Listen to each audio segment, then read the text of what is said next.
All right. Good morning, everyone. Welcome to Power Sessions. It's good to see all of you today. Hope everyone's doing well. Today, we are going to talk about when problems arise in the transaction. And we have a sheet here that says 88 things that can go wrong in a transaction. Does anybody believe that? Any seasoned agents that believe that? Tammy, do you believe that? 88 things can go wrong during a transaction? Uh, yeah. Of course. I Yeah. think, but if we numbered it together, I think it would be more than 88 things. Yeah. But Yep. Yep. 88's a good start. It's a good That, start. Yep. that's Yep. what I was going to say. Is that all? Yeah. Is that all? Yes. Agreed. Yes. So have you ever had a transaction that was going smoothly until it wasn't smooth anymore? So what we're going to talk about today is not fear um, for the 88 things, but preparation, how to stay in front of the transaction. Hi, Doug. Hey, hey. How to stay in front of the transaction. I'm the person that never wants my client to have to come to me for any communication. I want to come to them first.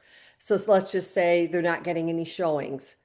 I want to stay in front of that instead of letting them wonder. And there's no talking and there's the elephant in the room.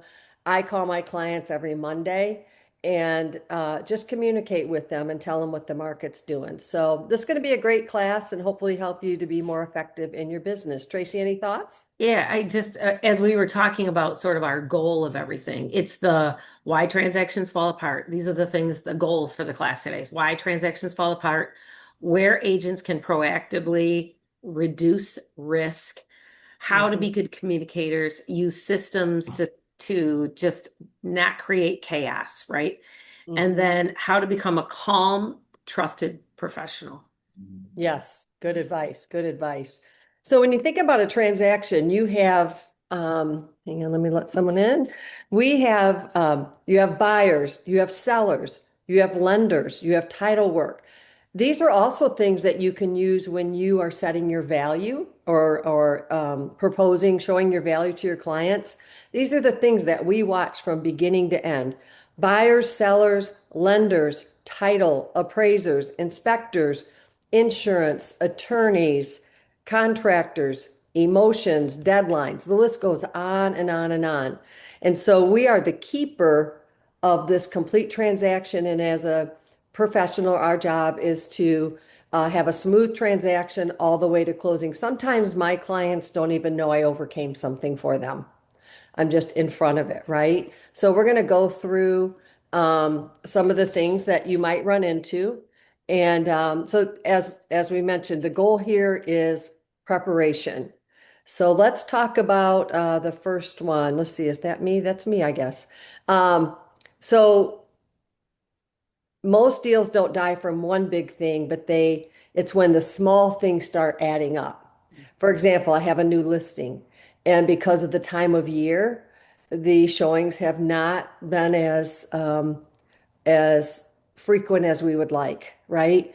So I just have stayed, it's a great house, it's priced right. I just communicate with my client, have an open house, do what I can, but just understanding that the week before the 4th and the week after the 4th, there may not be very much traction. People just go into vacation mode. So it's best that we address those situations, whatever's going on, whether you're working through an inspection issue, and we're going to talk about those.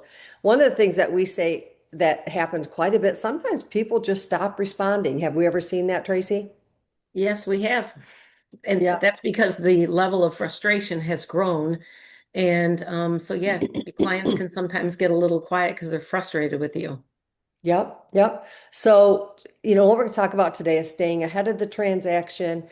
I always find it that often members of the public, individuals think that we make real estate look so easy and they think it's easy to do. And we all know that it's not an easy profession to be in. So if they think it looks easy, you're doing a great job. Yeah, So, good point. I mean, a lot of, again, a lot of people go into real estate because they've watched someone and then they yep. get here and they realize this is really hard. Like, how do I get started?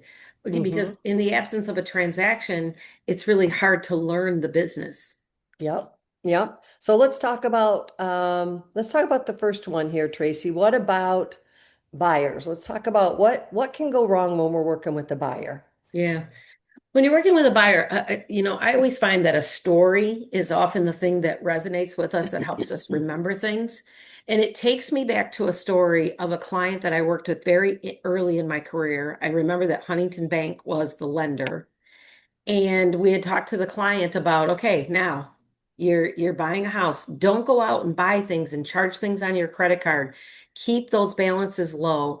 Huntington Bank actually, I know now, gets alerts. When you apply for a mortgage and then you go out and buy a bunch of stuff, they immediately get an alert and they find out right away. So we're Hmm. well into the transaction. Like, I mean, we're through inspections. We're in the transaction. There's no way for us to get out. And I get a call from Lorraine Myers from Huntington Bank. She was my loan officer to tell me that she had gotten an alert over the weekend that the clients had spent, and I don't remember the amount, but let's just say it was five or $10,000. And they had just furnished all new furniture for their new house that they were getting. Now, did one of these 12 months, same as cash kind of thing. So while it wasn't like they weren't going to have a payment due the next month, it was still on their credit and it took them out of pre-approval. And this was a huge mess because now we had to get them out of it. I didn't even know if we could, but we did. And I remember it delayed things. But you're just wondering, like during that process of that buyer interview, when you're saying to them, hey, don't change jobs right now. Don't pay things late. Don't make large purchases on your credit card. Don't buy, should I have said, don't buy furniture? Because somewhere something I said did not equate to don't go out to Pottery Barn and do 12 months same as cash. So I guess that's what I needed to do was don't even buy purchases that have a delay in financing. That was the whole thing. So it was a big undertaking to get them out of it. I'm like, you can go do it. Just do it the day that we close. Once you get the keys to the house, you can do what you want.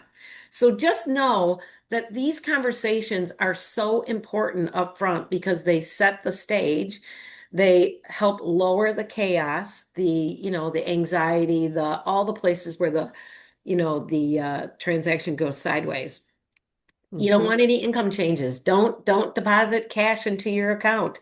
They can't be sourced. The lender doesn't know what to do with this kind of money. If you're going to get a gift from grandma or your parents or a sibling, make sure that it's coming into your account from an account so they can source it because they'll want to see the bank statement from the giver as well sometimes.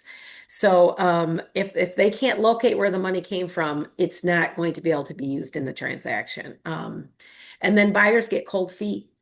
So if we're communicating regularly with our clients, we should be anticipating at the beginning, they're going to be filled with anxiety, and we don't know what that's going to look like.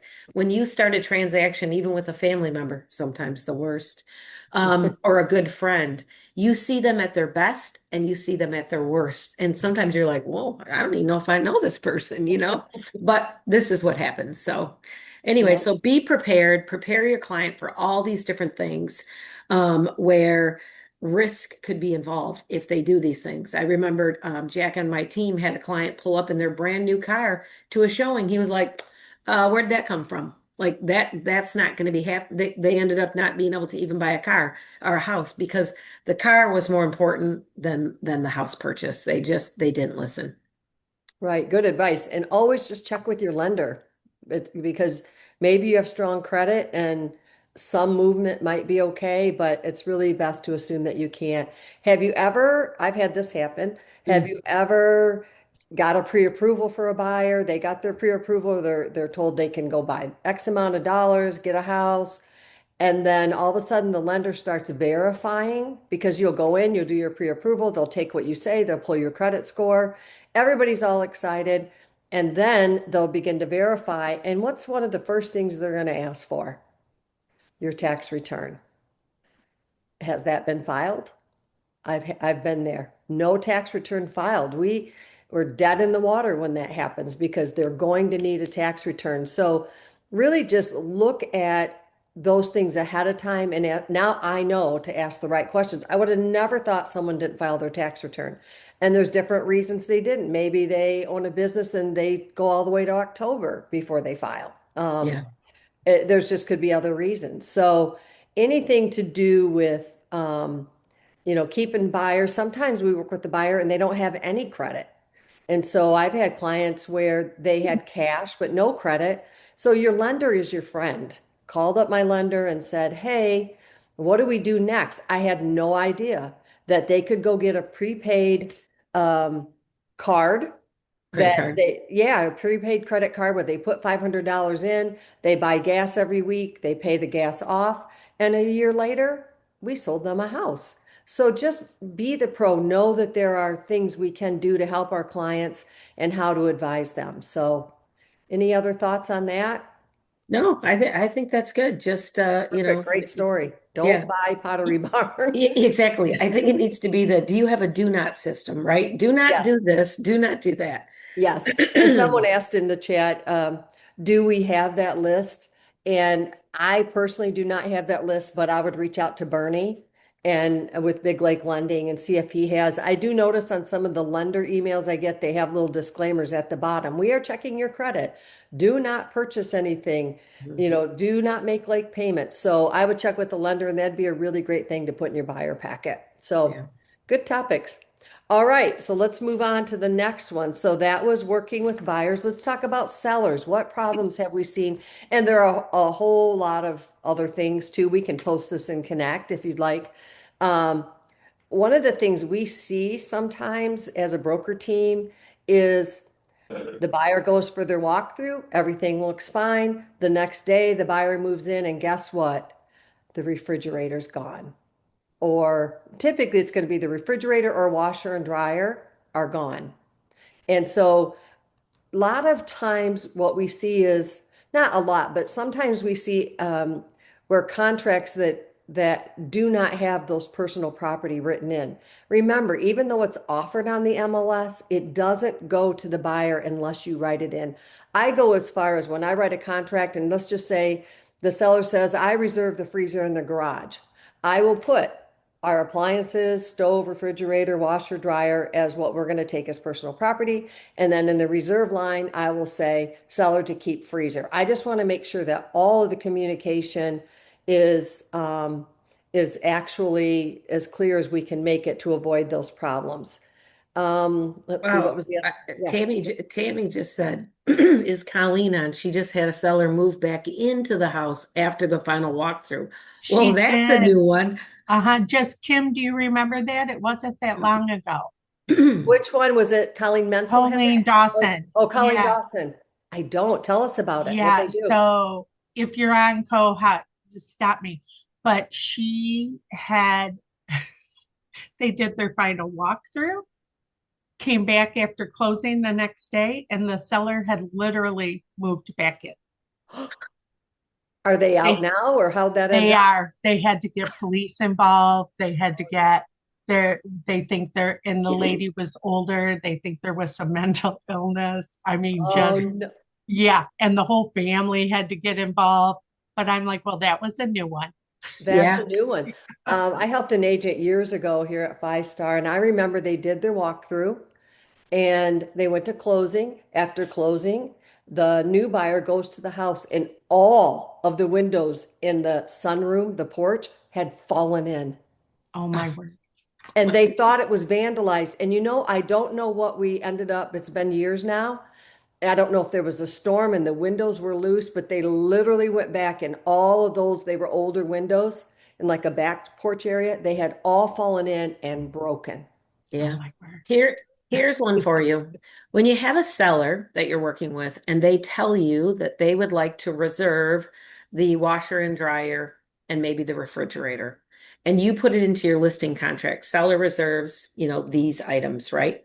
Yep. Then the purchase agreement comes and you miss on the purchase agreement that the buyer asked for the washer and dryer and the refrigerator. You missed it and the seller missed it as well. But ultimately, you're responsible, right? Hmm. So the buyer does the final walkthrough. This is a rip from the headlines from just in the last 30 days at Five Star. Seller does their final walkthrough, buyer does their final walkthrough, and of course, everything's there. The house looks good. Seller has some possession. After possession, the seller moves out, and they take with them the washer, the dryer, and the refrigerator. And it's an easy thing to happen, but I can guarantee the person that this happened to, it will never happen again. Mhm. Um, they knew the seller reserved those items, but sometimes things are moving quickly in real estate, multiple offers, maybe situations like that where it was missed. And it, in this case, did cost that agent because he's, stepped up to the plate and took care of it. But these are big things that can be missed when we're moving quickly and we're working with the seller is pay attention to your reserve items, things that the seller wanted that wouldn't even be typical, like, a beautiful chandelier over the kitchen table that they wanted to take with them, but you missed that the buyer didn't include it as a reserve for the seller in the purchase agreement. So So just to confirm, Tracy, is the fact that it's in the MLS as reserve good enough? no, it's not. It has to be memorialized. Real estate has to be written and signed by all parties. It's great that you did it out there. Even the agent that said they were willing to offer a home warranty. Yep. If the buyer's agent didn't write it into the purchase agreement, it actually never happened. Mm-hmm. Doesn't Let's mean talk, that maybe the person won't agree to honor it later, but they right, certainly don't have to. right, because it's all part of the negotiations. So tell me, let's talk about walkthroughs, final walkthroughs. Just real quick here, have you ever gone to a final walkthrough? I remember one, and this is why you never ever should waive a final walkthrough ever. You haven't seen that house in 3, 4, 5 weeks. We walk in, the kitchen's flooded. Yeah, and we were on our way to the closing. We did it in the morning. I like to do those the night before to get ahead of any problems. And the kitchen was flooded, the house was vacant, and that something went wrong with the dishwasher, and the whole house was flooded or oh, the whole kitchen area. And I remember we got contracts out there. We just delayed the closing to the end of the day. They got it all fixed. They got linoleum, everything. We closed that day. But it's really important. This is how we protect our clients. There's nothing worse than having a client move in and say they just found a problem. The other thing is with the walkthrough, over the years, I've seen where there were repairs and the agent didn't verify the repairs. They just took their word for it. So when there's a repair, you should get like a paid receipt prior to closing.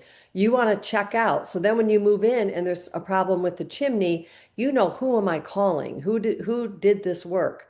So just verify, verify, verify on everything we do because things do go wrong. And as a broker team, we hear a lot of those aftercare problems, right? After closing Mhm, problems. So mhm. so let's see, what else do we have here? For sellers, we won't go into this now, but what if a property goes into foreclosure? That's something that you're going to want to know how to deal with. So there are lots. We're just hitting a few of these.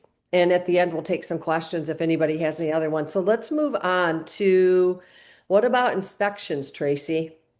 Yeah. Inspections, your job is to make sure inspections are offered. It's dictated into the purchase agreement as to what direction you're going to go. If your clients want to waive inspections, please get them to sign some kind of a waiver that says, yes, I understood. And oh, yes, I double understood that I had an opportunity to do inspections, but I chose to waive them. Personally, I don't think it's just enough to do it in the purchase agreement because that's where the emotion is. I got to get this done. I got to check all these boxes. I got to sign it and I got to get it out. But if we do a pre-offer addendum, one of the things in the pre-offer addendum causes everybody to slow down. Just as a reminder, there's multiple things in that pre-offer addendum found in dot loop. Mhm. Um, but most importantly, watch your timelines. I've been on the listing side before where I'm sitting back going, hmm, every day ticks by and no one's called to make the inspection request yet. And at the end of the day, I'm asking. I'm not going to sit by and let the 7 days go by without them asking because when they ask on the eighth day, it just causes the whole transaction to sour. So if we just be proactive and we ask in advance, hey, I noticed you didn't schedule your inspections yet. Were you intending to do them or not? Because if they're not, fine, then I'm going to send them an addendum that says both buyer and seller agree that the inspections have been removed from the transaction. Because I don't want them coming back on the eighth day and me having to start all over and trying to renegotiate and worried that the whole thing is going to go sour. So watch your timelines and your deadlines. know that your 7 days begins from the date it's signed. So the next day is usually day one on all of our contracts. Um, let's see if What's you one of the biggest things, Tracy, that we see? Probably, I don't even know the percentage of the calls we get that doesn't happen. And that is earnest money not collected. yeah. Yep. Yep, earnest money has to be collected per the contract. And if you have asked your client and they have not given it to you, and it's on day 3 and you still don't have it, you actually have a responsibility as a licensed agent. It is your fiduciary to communicate with the other side. So if you're not holding that love and affection, the earnest money deposit, you have to call the other agent and say, hey, I just need to let you know I'm not in receipt of the earnest money. My client's on vacation. I can't get it.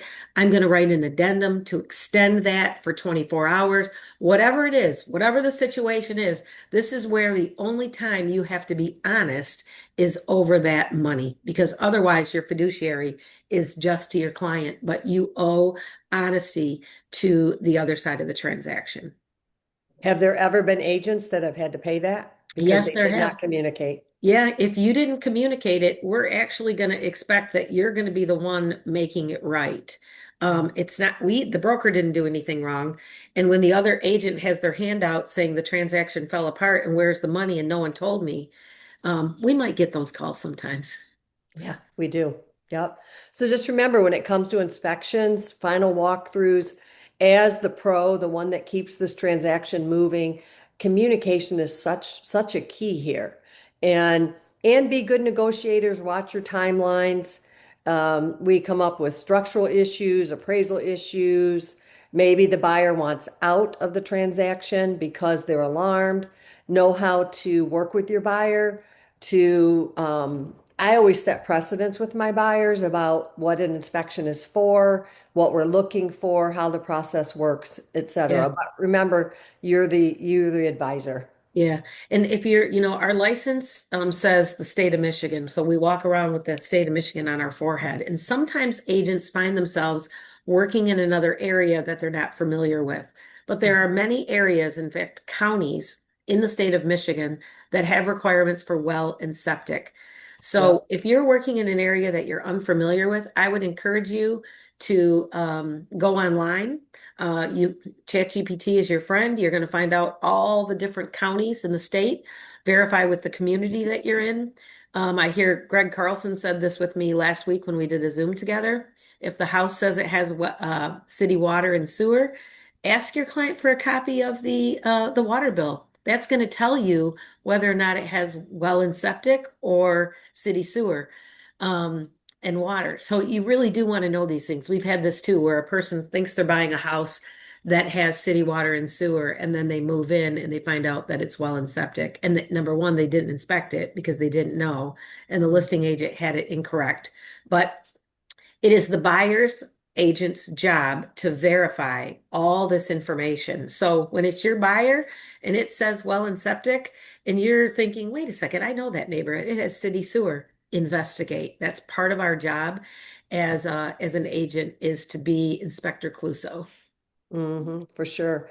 And I have actually been in a ethics case with an agent years and years ago who they wrote down they were hooked up to city, and then the buyer moved in and found out they weren't. And so Right. they're going to take everybody they can to task when something like that happens. The good news for our agent was they never touched the seller disclosure.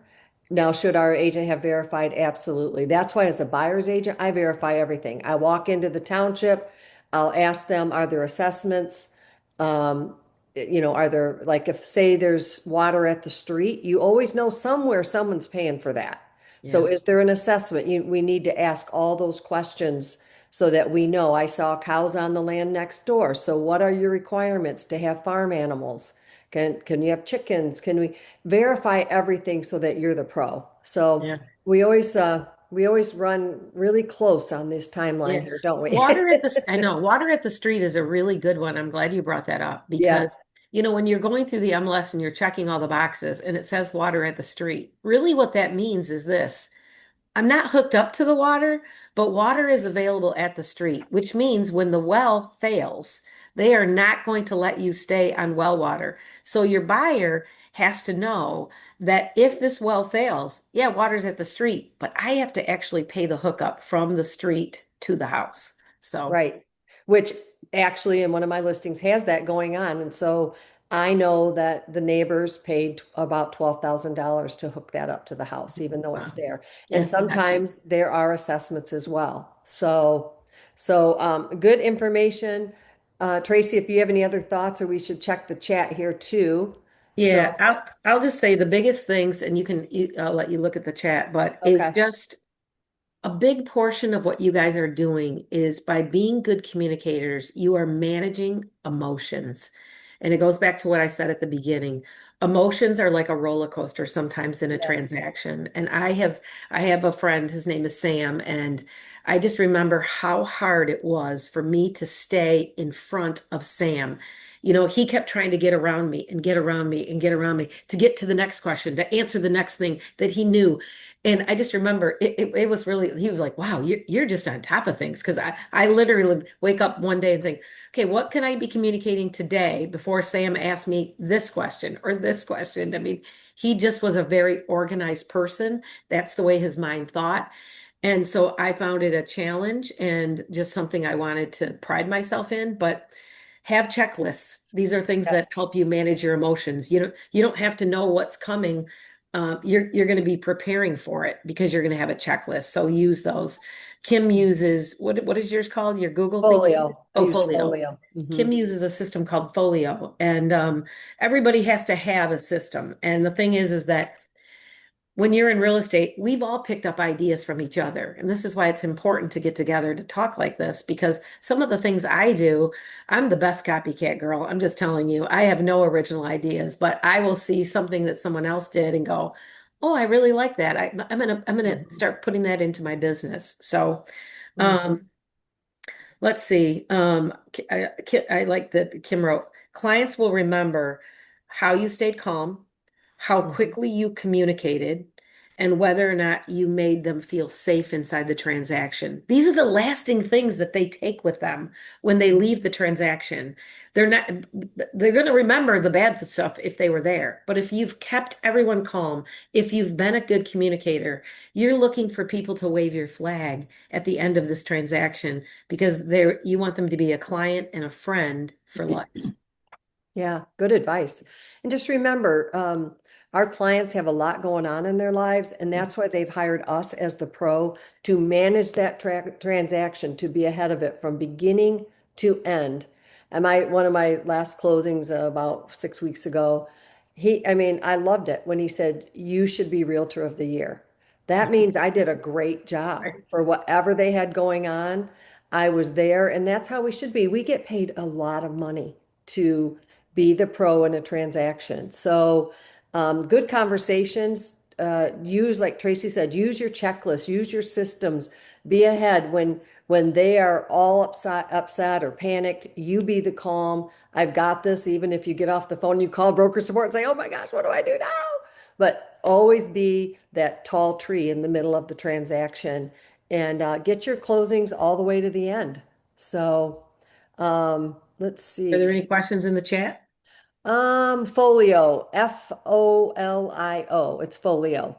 And Penny's asking, and they'll give you two free transactions at a time. I used to have them all free. And then, of course, once you love something, they start charging for it.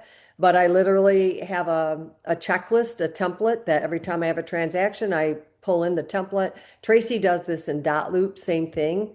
And it just gives you a checklist. What I like about mine is that I can also share it with my client and they keep getting the updates as well every time I move through the transaction. And I think it proves a lot of value because they can see all the things that are coming up, that title that the EMDs do, the inspection was due.